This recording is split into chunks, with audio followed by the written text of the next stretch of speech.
चाचा भतीजे शिवपाल सिंह यादव और अखिलेश यादव की जोड़ी ने बीजेपी के घर में मचा दिया घमासान। ऐसी चाल चली कि बीजेपी हो रही हलकान। ब्राह्मण विधायकों को जो ऑफर दिया था उसने मचाया तहलका, तो नए प्रदेश अध्यक्ष ने जारी किया सख्त फरमान। पहले ही ब्राह्मण नेता लगा रहे थे सरकार पर उपेक्षा का आरोप, और बैठक करने पर जारी हुए फरमान ने बढ़ा दी नाराजगी। और विधायकों को क्या अब बैठक कर अपने मसलों पर चर्चा करने का भी हक नहीं देगी बीजेपी? बीजेपी के नए प्रदेश अध्यक्ष के फरमान ने खाई गहरी करने का कर दिया काम। सपा सक्रिय है और बीजेपी वाले सावधान हैं। सियासी जानकार भी कान लगाकर सरकार के घर में मचे घमासान को सुन रहे हैं और सुर्खियां बन रही हैं।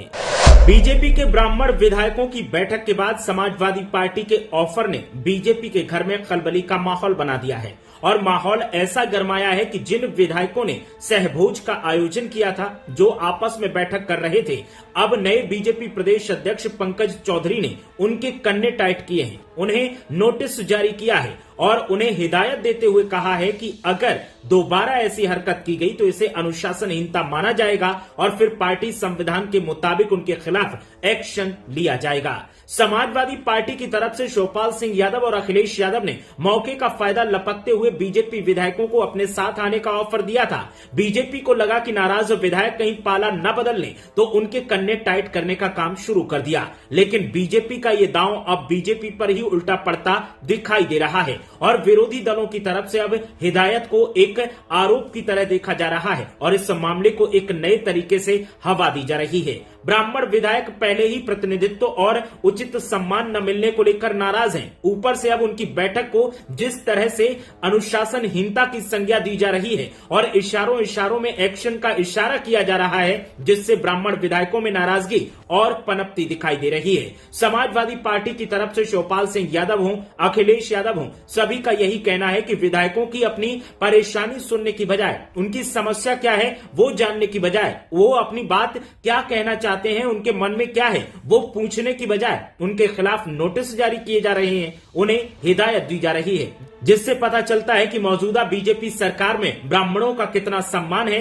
ब्राह्मण नेताओं को कितना पूछा जाता है और ब्राह्मण नेताओं की बात को कितनी तवज्जो दी जाती है, उनके मुद्दों पर कितनी बातचीत करने की गुंजाइश सरकार के दिल में है। समाजवादी पार्टी और अन्य विरोधी दलों की तरफ से साफ तौर पर कहा जा रहा है कि अगर विधायकों की बात का असर होता तो उन्हें हिदायत देने की बजाय उन्हें बुलाया जाता, उनके साथ बैठक की जाती, प्रदेश अध्यक्ष उनसे जानते कि उनकी समस्याएं क्या हैं, लेकिन समस्याएं जानने की बजाय उन्हें नोटिस जारी किया गया। उनके ऊपर एक ऐसी तोहमत लगाई गई जिससे साफ मालूम होता है कि उन्हें कल्प्रिट बनाया जा रहा है, उन्हें आरोपी बनाया जा रहा है, उन्हें अनुशासनहीन बताया जा रहा है। ऐसे में समाजवादी पार्टी और कांग्रेस पार्टी दोनों की तरफ से ऑफर बार बार दिया जा रहा है और एक ही बात कही जा रही है कि समाजवादी पार्टी के दरवाजे आपके लिए हमेशा खुले हैं। जब भी आपको महसूस हो कि हमें सपा के साथ जाना चाहिए, आप आ सकते हैं, हम आपका स्वागत करेंगे। दूसरी तरफ अगर बीजेपी की बात की जाए तो बीजेपी के विधायकों ने जिस तरह से एकजुटता दिखाई है, उसने सरकार के अंदर